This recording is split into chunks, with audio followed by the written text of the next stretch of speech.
जय श्री कृष्ण दोस्तों। जन्माष्टमी का पर्व आ गया है, वो दिन जब माखन चोर नटखट कान्हा जी का जन्मोत्सव हम सब मिलकर मनाते हैं। आज जायके की खोज में हम बनाएंगे 3 ऐसे खास भोग जो स्वाद में लाजवाब और भावना में अमूल्य हैं। तो चलिए शुरू करते हैं। आटा बंजेरी, चरणामृत और कोकोनट बर्फी। शुरुआत करते हैं आटा पंजीरी से। कान्हा जी के लिए ये भोग में ऊर्जा और स्वाद का संगम है। सबसे पहले 1 चम्मच देसी घी गरम करके मखाना डालेंगे। मखाने को अच्छी तरह से भूनेंगे। उसके बाद डालेंगे काजू और बादाम। इसे भी 4 से 5 मिनट तक, जब तक सुनहरा ना हो जाए तब तक हम सारे ड्राई फ्रूट्स को भूनेंगे। अब इन्हें साइड में निकाल लेते हैं। फिर से हम कढ़ाई में 2 से 3 चम्मच घी डालेंगे। घी गर्म होने के बाद हम उसमें डालेंगे गेहूं का आटा। आटे को भी अच्छी तरह से भूनना है जब तक कि उसमें एक खुशबू ना आने लगे।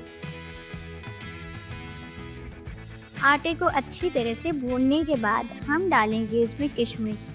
किशमिश को भी 2 मिनट तक भूनेंगे। अब बारी है भुने हुए मेवे की। जो हमने मेवा भून के रखा था, अब हम इसे मिलाएंगे। अब इसको भी अच्छी तरह से मिक्स करेंगे। फिर डालेंगे तुलसी पत्ता। बिना तुलसी पत्ता के प्रसाद अधूरा माना जाता है। उसके बाद साइड में ठंडा होने के लिए रख देंगे। जब थोड़ा ठंडा हो जाए तब हम उसमें डालेंगे पिसी चीनी। चीनी डाल के अच्छी तरह से मिक्स करेंगे। देखते ही देखते कान्हा जी का भोग भी तैयार हो गया। लो जी, हमारी स्वादिष्ट आटा पंजीरी प्रसाद तैयार है। अब बारी है हमारे दूसरे प्रसाद की ओर। ये है जिसे सबसे पहले कान्हा जी के चरणों में अर्पित किया जाता है और फिर भक्तों में प्रेम से बांटा जाता है। आप समझ ही गए होंगे हम किसकी बात करें। अरे, हमारे चरणामृत की। भक्ति और पवित्रता का प्रतीक है। इसको बनाने के लिए हमें चाहिए 250 ग्राम दही। 1 कटोरी में दही को निकाल लेंगे। उसके बाद उसमें 100 ml ठंडा ठंडा दूध बनाएंगे। दोनों को अच्छी तरह से मिक्स करेंगे ताकि उसमें कोई लम्स ना रह जाए। जब हम दही और दूध को अच्छी तरह से मिला लेंगे तब हम उसमें डालेंगे गंगा जल। प्रसाद है तो गंगा जल ज़रूरी है।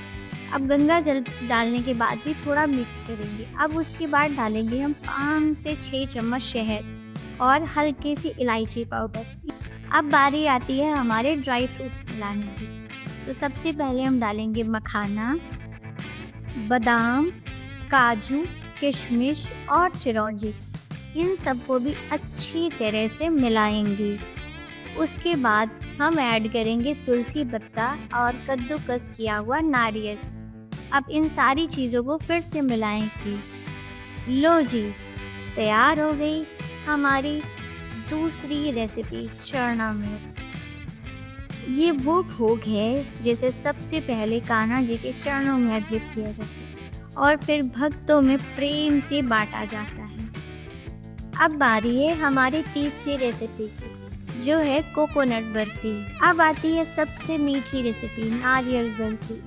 1 चम्मच घी गरम करें और इसमें 1 कप दूध डालें। इन्हें धीरे धीरे मिलाएं जब तक अच्छी तरह से मिल ना जाए। अब बारी आती है मिल्क पाउडर की। हम डालेंगे 1 कप मिल्क पाउडर। इसे भी अच्छी तरह से मिलाएं ताकि कोई लम्स ना रह जाए। अब डालेंगे केसर वाला दूध, वही जो दूध में केसर डाल के हमने पहले से रखा था। अब उसे इसमें मिक्स करेंगे, स्वाद और कलर दोनों के लिए। फिर आप अपने टेस्ट अनुसार चीनी डालें। इन्हें 5 से 6 मिनट तक उबालें। पर हाँ, मिल्क पाउडर भी मीठा होता है, आप उस हिसाब से चीनी डालिएगा। फिर डालेंगे हम 1 कप नारियल पाउडर। इन्हें डाल के अच्छी तरह से मिक्स करेंगे। इस मिश्रण को तब तक मिक्स करना है जब तक पूरी तरह से गाढ़ा या मावा के फॉर्म में ना हो जाए। इसको किसी प्लेट में निकाल के अब इसे किसी प्लेट में निकालेंगे और ठंडा होने के लिए रख देंगे। एक मोल्डेड पैन में डालेंगे शेप के लिए। आप चाहे किसी प्लेट में घी या बटर लगा के भी उसे स्प्रेड कर सकते हैं और उसके बाद अपने मन चाहे शेप में कट कर सकते हैं बर्फी को। ऊपर से हम पिस्ता और केसर से सजाएंगे। त्योहार की मिठास अब आपके घर में तैयार है। तो दोस्तों, इस जन्माष्टमी पर बनाएंगे 3 खास भोग: आटा पंजीरी, चरणामृत और नारियल बर्फी। कान्हा जी को भोग लगाइए, अपने परिवार और दोस्तों को खिलाइए और खुशियाँ बांटिए। अगर आपको ये वीडियो पसंद आया तो जायके की खोज को सब्सक्राइब करें, लाइक करें और कमेंट में बताएं आपके घर में जन्माष्टमी पर क्या खास बनता है। जय श्री कृष्ण।